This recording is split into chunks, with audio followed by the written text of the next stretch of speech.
Hello, this is Bernadette Wintersbell, your host of the podcast From Heartache to Healing and Hope. And as always, I have a special guest for you. So here in season 3, titled From Heartache to the Art of Healing, I have a different kind of art that actually I didn't even know about until Jan updated me and educated me. So Jan Winburn, welcome to the podcast. Hi there. Thank you, Bernadette. My name's Jan Winburn, and I was telling Bernadette recently that I taught a course this past semester on trauma journalism. So I've been a journalist for 45 years, and I've seen over time what it means to be a journalist who has to cover all kinds of tragic events. And so my course was really on how to do that, how to report on trauma and do it in such a way that you don't re-traumatize the person. That's what it was fundamentally. Also about how to take care of yourself as a journalist when you have to do that kind of work. I love it. You know, when we were first talking, and I was thinking in my head, that's how she's teaching how you report humanely and compassionately. You know, just the facts, ma'am, is not enough, because this isn't a dog is lost. You know, this is people could be lost, or land, homes, whatever the situation is. And to think that this, when you forged this idea, that it was new, is sad, actually, to me. You know, that it was, but that happens with a lot of things that we don't know and maybe we're not aware of, you know. So tell me first how you came to the place to say this is something that needs to be researched and taught. Right. So first of all, I want to say there is an organization called the DART Center. It's a DART Center for Trauma Journalism. They've done tremendous work over probably about the past, I want to say 25 years, you know, aware of this need for this kind of teaching, but also for this kind of self-care. So that's been around. It's not always something you're introduced to as a young writer in a newsroom. And that was certainly the case when I was starting out. No one talked about how are you going to interview? It's just go out there and knock on their door, you know. And I watched this play out a lot as an editor myself, where people were going and doing this work and sometimes having success and sometimes not, many times having doors slam in their faces. So I just want to be clear that there's a lot of people really doing the work. What's not being done enough is it's not being taught to young journalists in journalism schools. There was a survey a few years ago, and I think there was only about 5 journalism schools in the country. I think it was less than that, actually, who actually taught students about covering trauma. But my own interest in it really goes back to, I think I was about 3 years out of journalism school. I was 23 when my older brother, Jim, who was an Air Force pilot, died in a plane crash. And he was 26 years old. I was at my parents' house. We'd gathered there just after getting the news. And the phone rang and I picked it up, and it was someone from the Kansas City Star, a reporter. So here I was, a young journalist, really for the first time being on the flip side of that interview. And the guy was nice. You know, he wanted to get information about my brother, but he also asked some questions in ways that were, I felt offensive. One of the things he said to me was, well, there had been a big storm had socked in while they were flying, and my brother's plane hit a mountain on the Utah-Nevada border. So weather was being cited as a cause. And what he said to me was, well, do you think weather was really the cause, or did your brother or the pilot do something wrong? And, here I am absorbing this loss, and to get a question like that, as though my brother were to blame himself, right? First of all, it's inappropriate. But second of all, what made him think that you were in the plane and say, well, having been there, that's exactly right. You didn't even have the information. So to put it forth, right. Yeah. It was just a question that probably just tumbled out of his mouth, and he may have regretted it himself, having said it. Right. But it kind of set something in me where I was like, wow, that's how it's done. I don't think so. And then over the course sort of my own growing up from that age, and also working as a journalist, I also saw this other thing, which was that all the headlines that we would print, they marked some kind of ending. And if you think about it, even today, look at your newspaper or whatever you scroll on your phone, the headlines are very often about endings. And there's always another story that's about to unfold out of that ending. So my brother's life ended. That was the headline. But now there was a story that was going to unfold, and that was about my family and how we would live that loss. Right. So that's the kind of story I became interested in telling. It's sort of the story behind the headline, I guess. Well, when you hear the headlines of there's a tornado or a hurricane, and you often, I do, think about what happens when the headline is gone and the television cameras are gone and the people are starting to try to regroup, like when there was that terrible hurricane down in Florida, Ian. Mm-hmm. And it said it was going to be horrible, and it was. So another one comes along, maybe not even 6 weeks later. And they were reminding people, most people haven't recovered yet from Ian. And I thought, recovered? They'll be lucky if they got the water-sogged things out of their house. Exactly. Recovery is a long time away. But for us that weren't there, life went on. Right. And that happens in many of these stories, for sure. Right. Yeah. And those stories of going on, they're often surprisingly uplifting stories. They can, people's resilience. I mean, it's one of the amazing things about human beings is the resiliency. That's not always the case.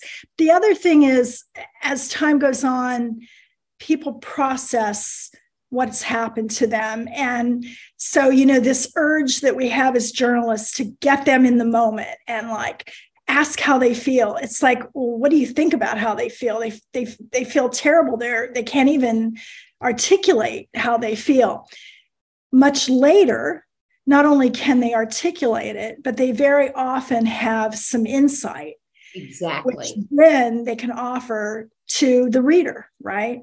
So that part, I'm sorry to interrupt, is so interesting to me also, because after they've processed it a bit and have some insight, I think for me, that's what I call the gifts. There's the gifts of the dying, the gifts of the grieving, and they're all grieving losses in these situations. And the gifts also are for the people listening, because that's what offers hope. Mm-hmm. Even if they don't consciously understand that they're putting inside of them the thought that this was a terrible situation and somebody got through it. Yeah. And maybe that seed goes in, and when they go through something, and they might not even know they're drawing upon it, but it's like, oh, maybe I can get through this because I've heard that other people could, or I don't feel as strong as them. Oh, that's right. They said they didn't feel strong at the time either. I think it's a wonderful gift for those, the interviewer, the interviewee, and the audience. Yeah, yes. It's really, everybody wins in that situation. Exactly. So that's kind of, I spent my career in newsrooms trying to dispatch people to tell those kinds of stories. I was very fortunate. I worked places where people got that. They understood that was what I was good at and let me push push us in that direction some. When I stopped working in newsrooms, I began teaching. And so that's where that connection of like now, after all these years, sort of going back to the young journalists, the next generation, and hoping to help them see the opportunities in that kind of storytelling. But also, nowadays, it's so much worse. Like things that you used to be able to cover with a certainty of safety, it's not true anymore. You could go cover. I'm thinking of Gabby Giffords getting shot, right, and some other people killed when she was just out at a grocery store. I think it was just doing her political thing, right? So you don't expect to be covering violence in that kind of situation. And then in the matter of a second, you are. And so I feel like I've begun to see a few stories written by reporters who've talked about, for instance, how many mass shootings they've covered.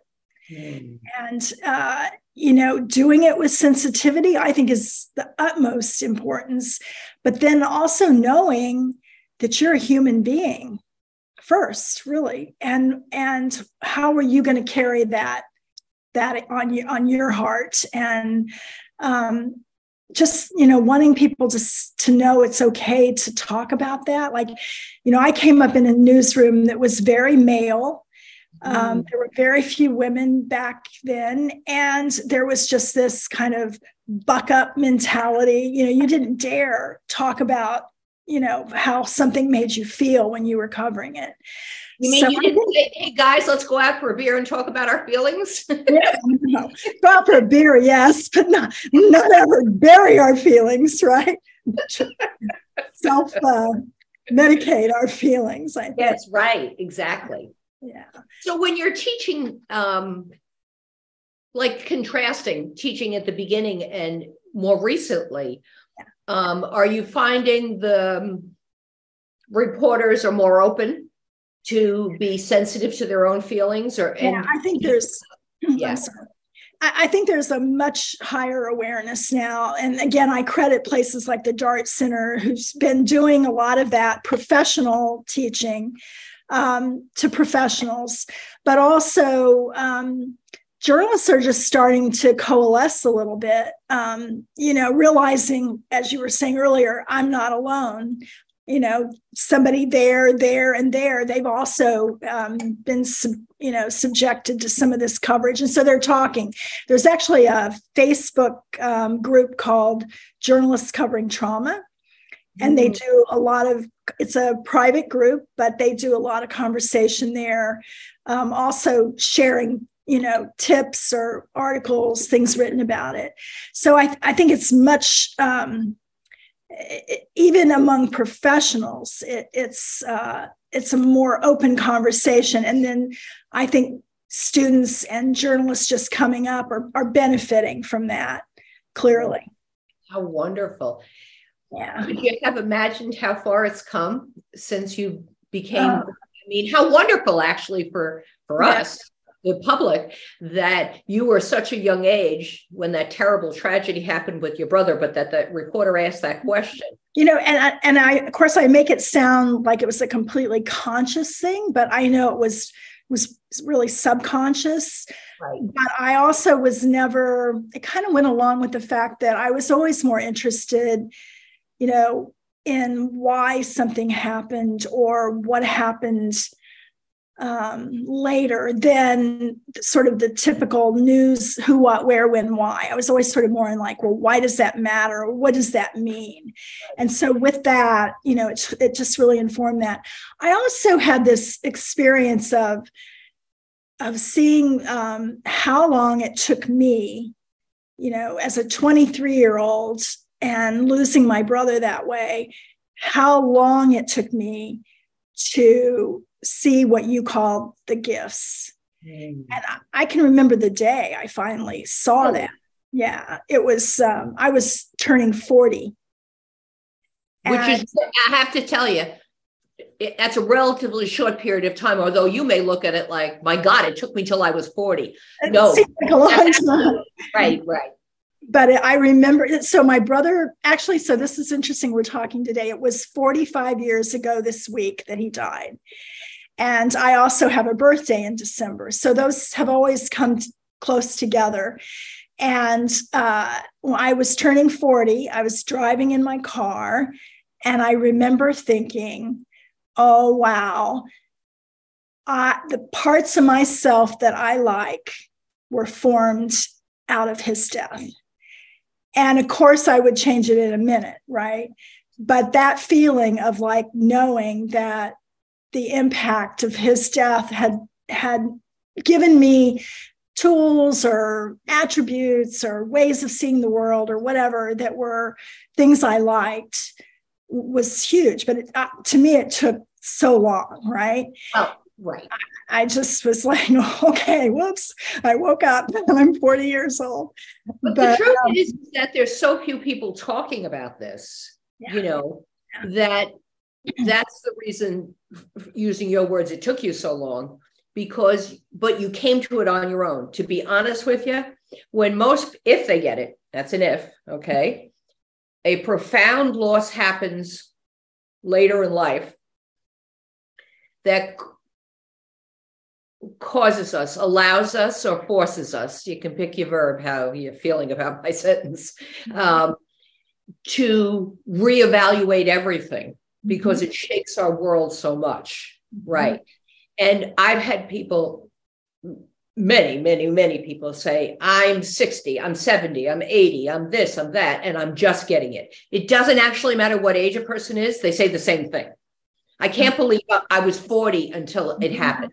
Yeah. So the truth is that until we have what I deem a profound loss, which to me is when someone dies, or it could be a loss of a different kind, but we'll talk about a death here. And it's not the title of the person. It's the heart-to-heart connection between you and the person, you and the dog, you and the situation. So even if it's not mother, grandmother, brother, just a neighbor, it's the heart-to-heart connection. So that's the first thing. The second thing is that I've determined is that where are you developmentally in your life? Now, it's a term we use with children generally, but where developmentally you're launching, you're getting ready for your career in the world. Are you a young mother with children? Are you getting ready to retire? When we're at or near or thinking about a crossroads, and it's someone that you have a strong heart-to-heart connection, that's a profound loss.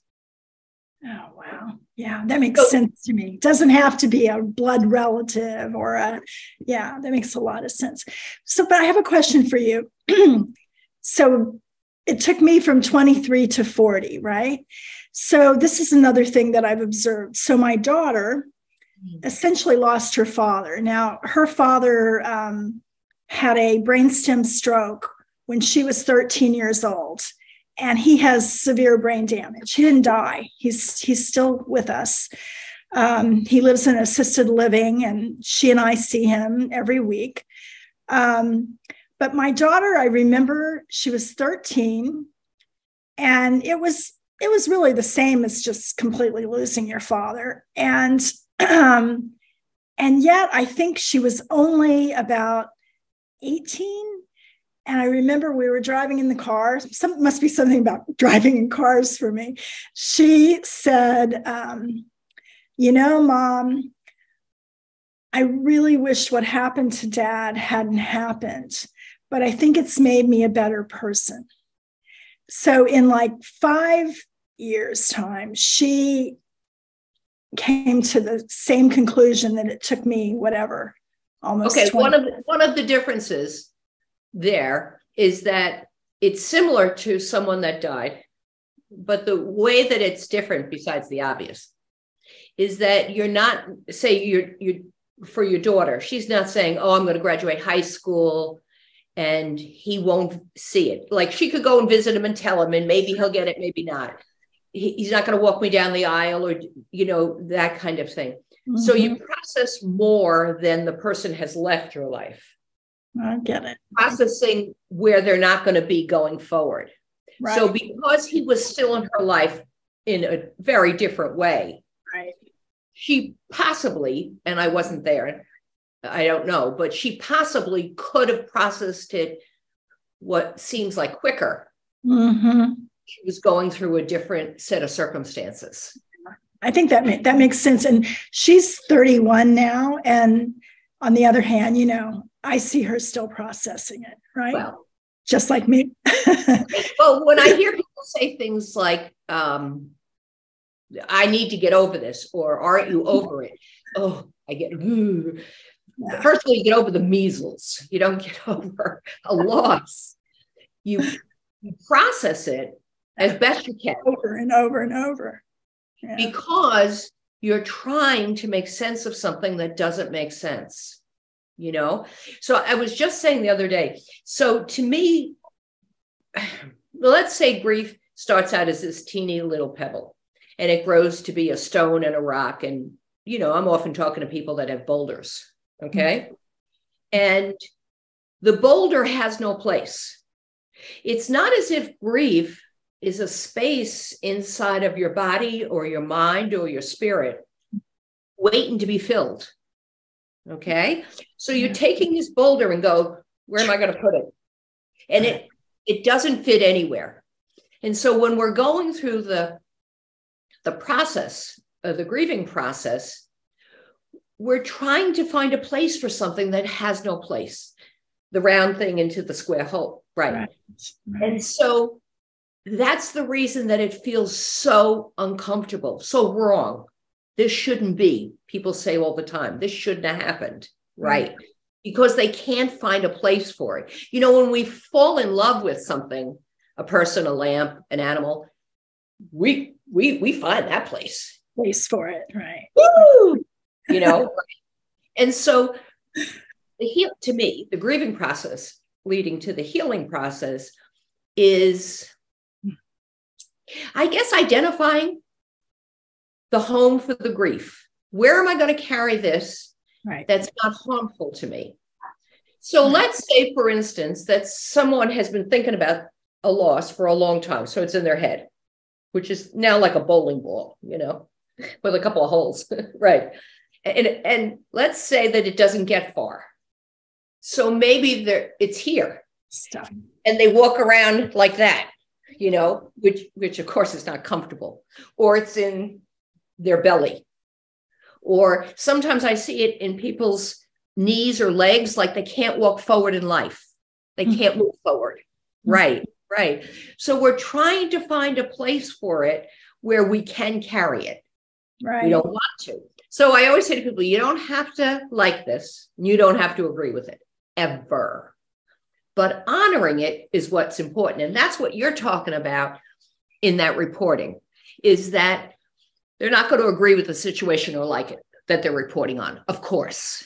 Right. But you're educating them gently, or maybe not so gently, suggesting to them that they honor it, which is mean to do it in a humane manner. Yeah. So one thing that's been so interesting, so I make my students report on a story in which there was some kind of loss. Okay. So they're going to survivors or, the people left behind in those instances. And what's so interesting to me was to watch them. One, they're terrified. They have serious questions about the worth and value of even doing such a story. I mean, they really challenge you ethically, right? Like, well, what good is that? Why should we even report on that?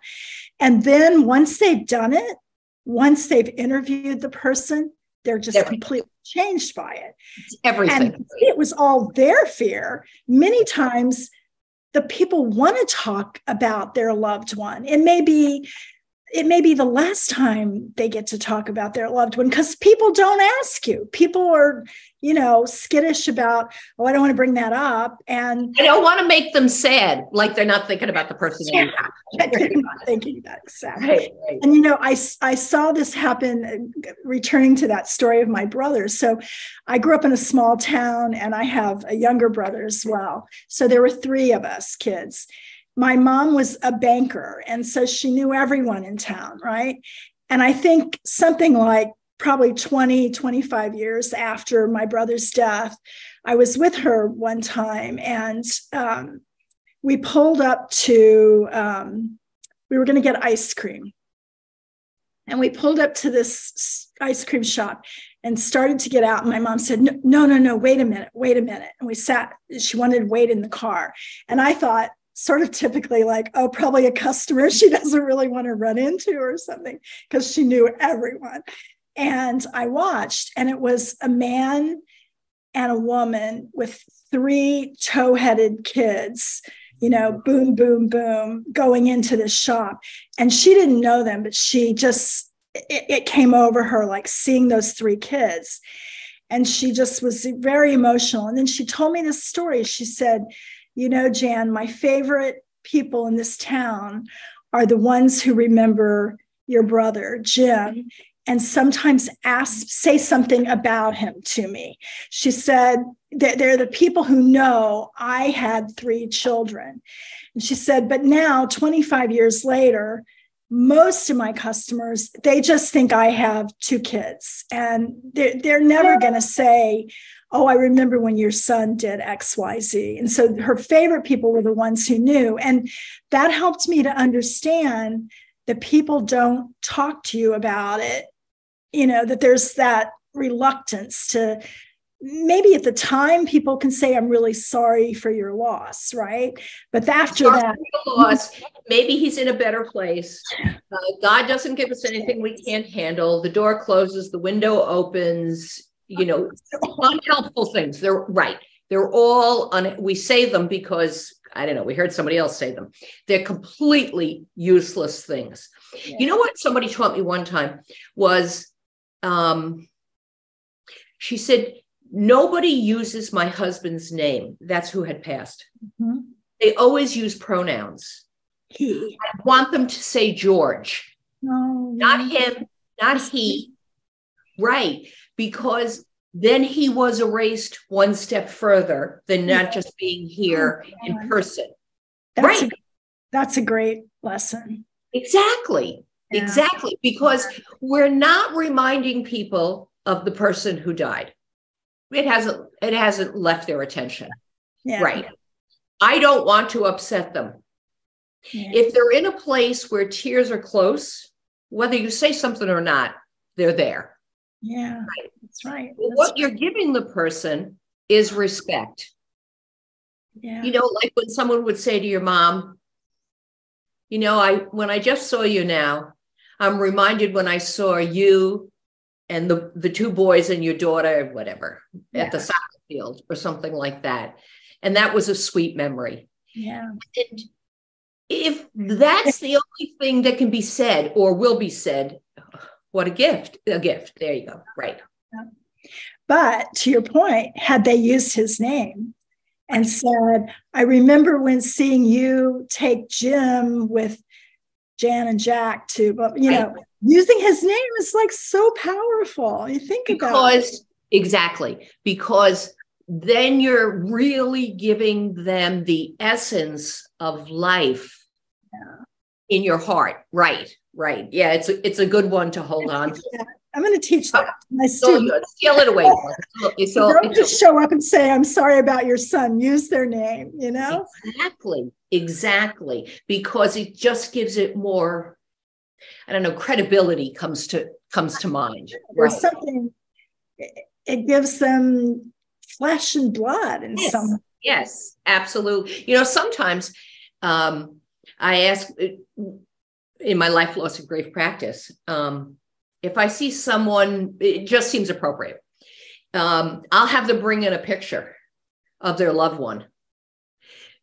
First, so I see a picture. I know the name and I know facts, but I like seeing a picture. And one woman loved it so much, they always came together. Her and John always came to a session. That's so awesome. She'd just bring him every time. Right. So, and the thing about that gives it more credibility is that to say, this person is still in my life. He may not physically be alive, but he's very much in my life. And when your reporters are out there, besides that, when did the tornado come through, or what happened, or, the area of a war, of a battle? Where are your children? Where is your family? Right. To give it more real substance. Yeah, it's funny. We talk about that in other kinds of reporting, that you need to go deeper and know who they are, not just the circumstance that happened to them, but so what you're saying is really that's even more important in a situation where someone has suffered a loss. Absolutely. Because that helps you present them as whole people, not as people with a hole in them, right? Exactly. So when I'm doing counseling, someone will say, and then my brother, and I'll say, and his name is, I ask everybody's name. They think that they're burdening me to give names. That I talk to a lot of people, I don't have time to remember. And what I always say is, it's actually easier for me, because when the person is in front of me, most of the time, I remember the names. Yeah. Which is easier than one of my sisters. Oh no, which one was this? That's confusing, but it also isn't solid enough for me. If I'm going to make connections as that they're giving me these facts, that I'm going to support this person, I want to know this is Kathleen and this is Samantha. It makes it more real for me, so I can make the support and healing more real for them. I don't think I've quite said it like that before. Yeah. That really makes sense. So I heard this TV reporter, he was talking about a story he did. I thought this was a really great lesson. He said that it was, he wanted to talk to the father of a girl who was killed somehow. I don't remember the details, but what I remember what he said to the father was, he said, I'd like to speak to you about your daughter. I understand if you're not ready to do that, or you don't want to do that with me right now. I just would like for her, I just feel that if it were my daughter, I'd want her to be remembered for more than what happened to take her life. Awesome. And, and it was sincere, of course, which is one of the things I have to underline is don't ever make a pitch that you don't believe in. Don't say this is going to be something that you don't believe it can be or whatever. So, but that was how he actually had a daughter, and he could say, I'd want people to know more than just what happened to take her life. Right. And I think that this is all connected to what you say you do in your grief counseling. It's trying to put that person back into the world in some way. Because that's how they are in your heart and in your spirit and in your mind. Yeah. And so not going to say to people, okay, so let's make believe George is still alive. And if he was, this is how we would talk about it. That's a different counseling session. But what you are saying is, he has been alive for me for 45 years or whatever, right? And he still is. And I want to talk about him that way. I want to share him that way, not in, well, George died. Okay, what are we having for dinner? And just moving on like that. Right. I actually think for people who've suffered a loss, I should just say for myself, the people who allow me to speak about my brother are my favorite people. I mean, this week on December 3rd, I got a text from a friend that I've known my entire life. And she was just like, I'm just thinking about your brother, Jim, today and you. And he was so important to my life too, growing up, and it was just out of the blue, right? Nobody else except my other brother that day, did I get to speak to about him. Right. So I think it's another kind of gift. You talk about the gifts. There's some you get internally. And then you get these ones from the few rare people who somehow know, probably because it's happened to them, right? Right. You actually, you don't know till you know. That's one thing. Yeah. And the other thing is she was reaching out to you saying he was important to me also. So I want to share this thought on this date, which she obviously had the date marked or has a great memory, and wanted to share that. And often what I hear from people is, oh, I was going to say something, but I thought, nah, I'd upset you or things like that. Share it. Be brave.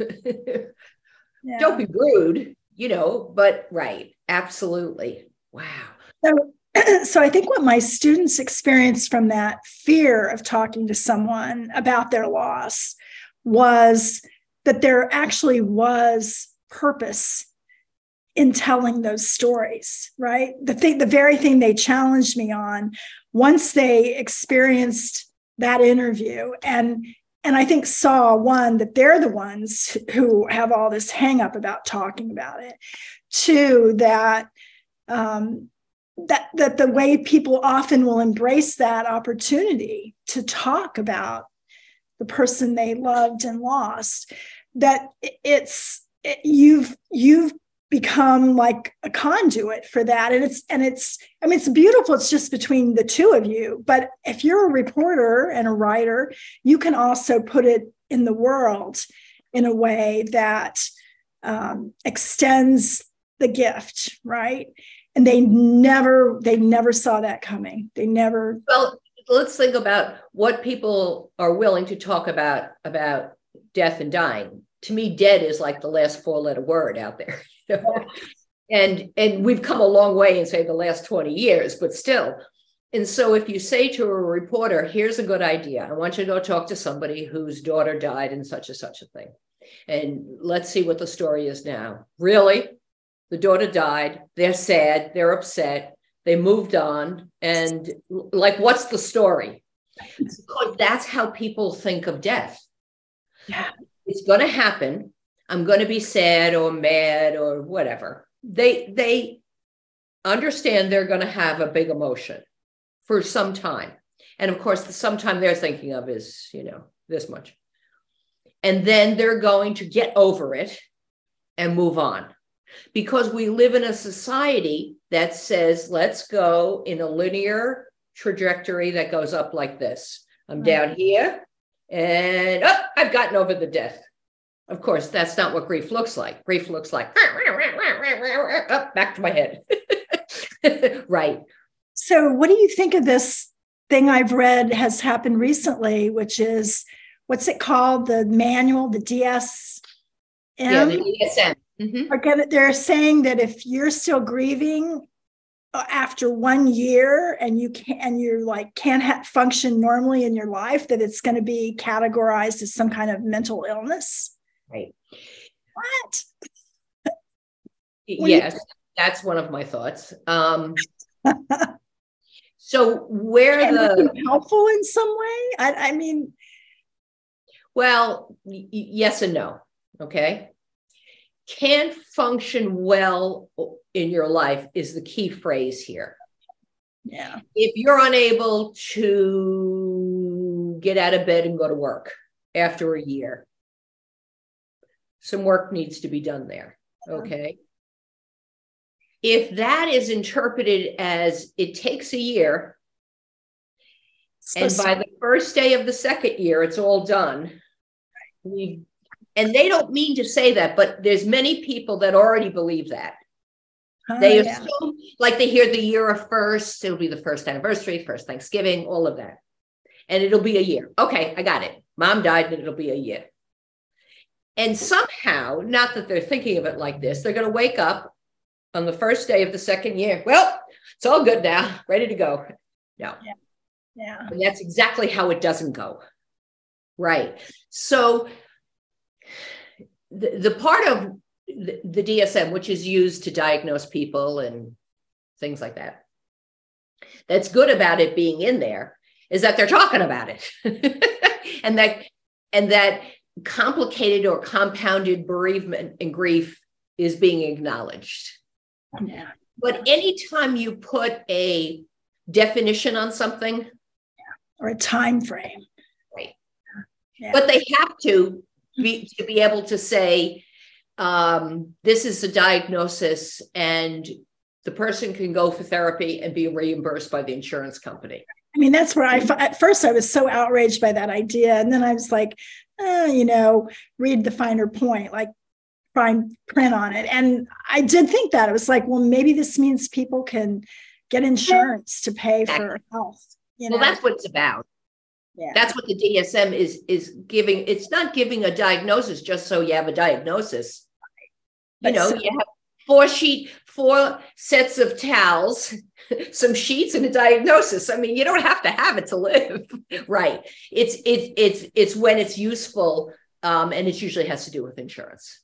So they have to give it a time frame. Yeah. It's how the things get mushed around, which is another very important clinical term. That people take and then say, you have to see my father. It's been over a year since mom died, and he should be over it by now. Yeah. Okay, let's take a couple steps back. Let's start again. Right. So for me, it's the same thing as for you. This is about education. This is about identifying a subject that we're passionate about, and then educating others so that there's more widespread knowledge. We can't be the two only flipping geniuses there are there, Jan. Who knows? Well, I'm flipping anyway. I don't know about genius. Right. But that's the beauty of this, yeah. So if you were teaching, if you came to my class and it was a bunch of reporters who were learning about how to handle these kind of sensitive situations. And to your point, it's all loss. It's, I call it sometimes like the everyday traumas. I mean, they're car wrecks and the person you loved has Alzheimer's now and doesn't even recognize you. I mean, there's just all kinds of everyday kind of traumas, right? But if they were covering any of that, what is something you would tell them that they might not know going into that kind of situation? I mean, you have these people walk into your office and probably have some awareness by virtue that they brought themselves there, right? That there's a struggle going on. But sometimes a reporter might be approaching someone who is still making that discovery, or just maybe still in shock, part of it. Or doesn't know that subconsciously they're processing it and thinking they're moving along. That happens, that disconnect. Okay. How are things? Oh yeah, pretty good. Yeah, we're moving along. Because first, it's not denial. It's their conscious sense of where they are in the process. It's all they can deal with right now. And then something will happen.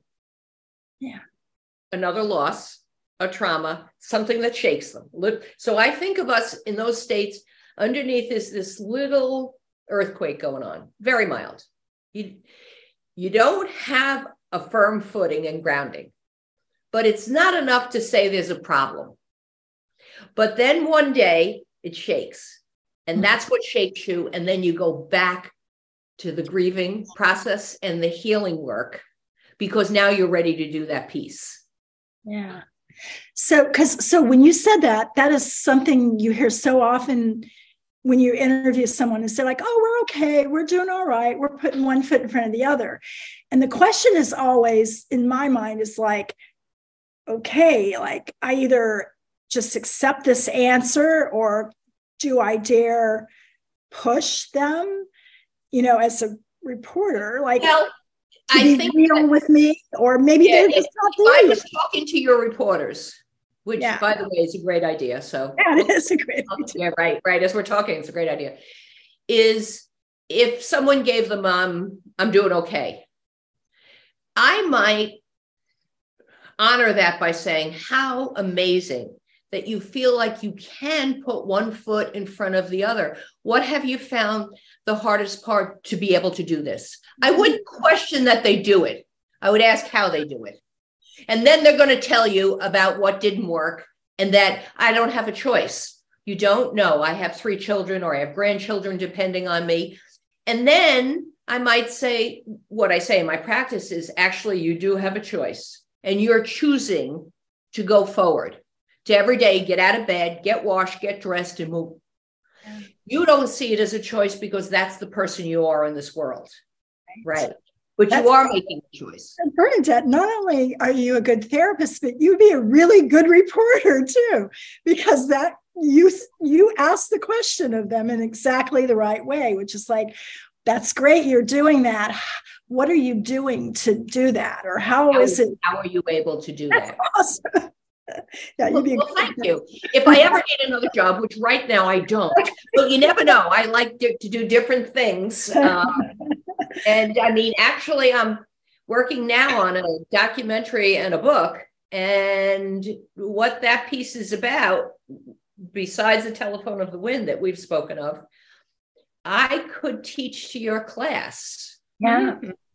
That's because the important piece is for the writers, the reporters, to be aware of their beliefs about life, death, and dying. They can't. It would be optimum if they had personal information before they go asking other people. And that leads to what you were saying before. They don't know why you're sending them off to talk to people afterwards. Like, what's the point? Right. Yeah. Great. So, all right, good. All right. So we'll book it into the spring semester, and we'll do. Sounds good. That really sounds good to me. I'm all good. I love teaching. Obviously, we're teachers here. Wow. So, as you've been going through all of this, and it's so informative to you, as you're teaching others, of course we learn, yeah, I know. All the time I'll say something to a client and I'll be like, ooh, that was good. I think I'll steal that from myself. Like, yeah, right. Good stuff comes out as you're creating. What have you found has been for you the most impactful thing that you've learned for your healing? I know that's a good question. As I've taught them, what have I learned? Well, so many things. Some things about the craft, actually, of what we do. But I think more probably because I've taught professionals, but this past semester I taught students, undergraduates and graduate students.